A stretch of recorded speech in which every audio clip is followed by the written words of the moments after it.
Hi, I'm Johnny. I'm Adam. And welcome to the second episode of the spring season. We have a great episode in store for you today, including baseball, Golf, tennis, boys lacrosse, ultimate frisbee, and boys volleyball. so don't move a muscle.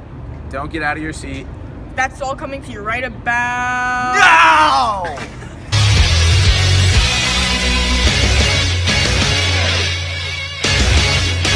And we take it over to Alumni Field where Horace Mann boys varsity baseball, coming in at an 0-2 record, took on rival Fieldston. Phillip gets him on the drop third strike as Horace Mann avoids the jam. And now in the bottom of that frame, Michael Farinelli at bat. And he hits a would-be double play ball to third base, but it goes over the second baseman's head into right field, and both runners are safe. Sophomore Andrew G grounds out to end off the inning. Yeah, and that ended the rally by Horace Mann. We got into the top of the second, tied at 0 still. And that's a fourth ball right there. They throw to third. He's safe at third. He's going home. The ball into left field. The play at the plate. And he's out at the plate. Great play by the left fielder. Able to throw it out at the plate. Fieldston slugs the ball to left field, crashing in 2 runs. That's a big hit by Fieldston. They're able to go up 3-0 on that hit. And he slides in safe for the 2-run single, advancing to second on the throw. Now he's still on that frame. Yet Phil would get that third out with a pop-up to first base. So he's able to catch that. The sun would not be a factor as we see some cloud cover here today. And now an infield single for Jack Miller. And now Michael Farinelli at the plate. Horace Mann trying to take advantage of this situation. And a runner would score. Michael going to second base. 2 runs score. And that would be a 2-run double for Michael. But this rally is not over yet. Alex Bauman at his plate keeps the rally alive as Jack Miller comes in to score the first run. Another run follow him as he pulls in for the single. That's a big hit by Bauman, and now back on the mound. Phillip, he struck him out looking. And that's a big strikeout by Phillip to keep the runner stranded at second base. And now Horace Mann back at the plate, and junior Dylan Older is hit by the pitch, but he strikes it right off, and now Dylan back at the plate again, and he'd be hit again. Dylan wouldn't just take 1 for the team, but he would take 2 for the team.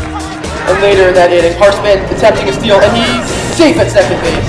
Despite a very close game, Michael Farinelli grounds out, and the Lions lose 8-7. Horace Mann boys varsity tennis took on collegiate last week in a nail-biter. Here's first singles player and junior Calvin Chung in the far court, trying to stay in the point, hitting high and heavy forehands to gain himself time. Calvin again here, hitting a deep forehand approach followed by a penetrating backhand volley to his opponent's backhand, and he easily finishes the point with an overhead to the open court. Calvin on serve now to the ad side, consistently attacking his opponent's backhand return, and again an inside-out angle to the backhand. And Calvin again, forehand inside out to his angled backhand, just really grinding his opponent down until he gets the short ball, nice forehand to the open court. Oh, and a great gap by his opponent, and Calvin misses the overhead in the net. Calvin again here receiving this time, and he gets an easy forehand. His opponent now goes for the angle but misses it wide. And Calvin on serve again from the deuce side, hitting a big serve to the body, which his opponent's really struggling to fight off. Setting up for the forehand again and again. Calvin's consistency is just too much for collegiate to handle.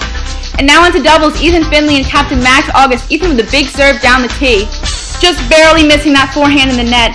And again here Ethan on the ad side with a kick serve out wide. He approaches to net and Max easily puts away the volley. And now we take you to boys volleyball at Horace Mann.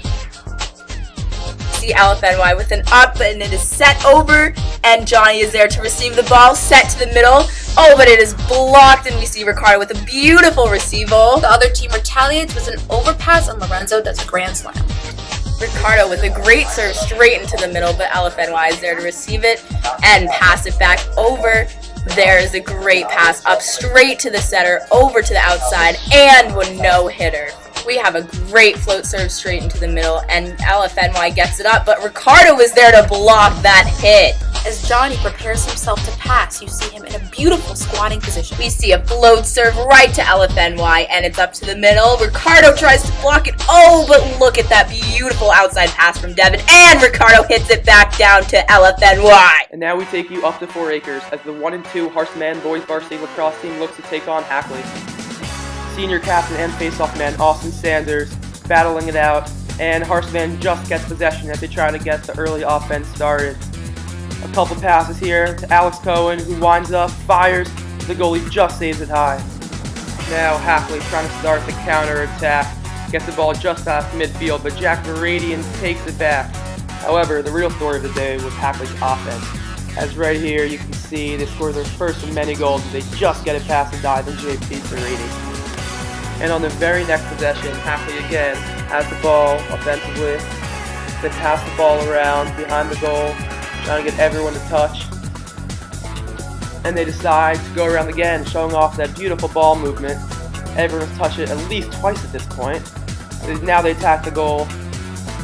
Couple passes again, and he shoots, just misses. Hackley gets the ball back, taken to the goal, and just gets it through JP for another goal.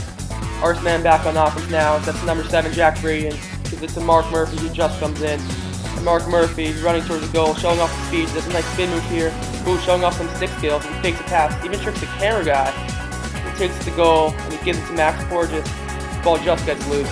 And that's Max Porges right there, getting by the defender. Draws 2 guys, pass to Alan Cohen with the contact. He shoots. It just gets by the goalie for his 4th goal of the season. Back to the other side of the field now. Hackley on offense. Their midi powers in right through their goal. And he shoots, but JP makes a nice save as he picks up a lot of saves this game.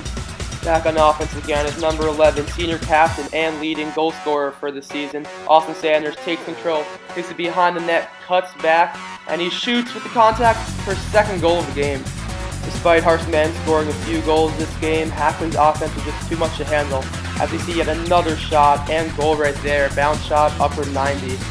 Horseman will eventually fall this game 17-3 as they look to rebound their next game on Monday against Dalton up at 4 acres. Now, Horseman Ultimate Frisbee is taking on Fieldston in the hostile environment of the Fieldston home field.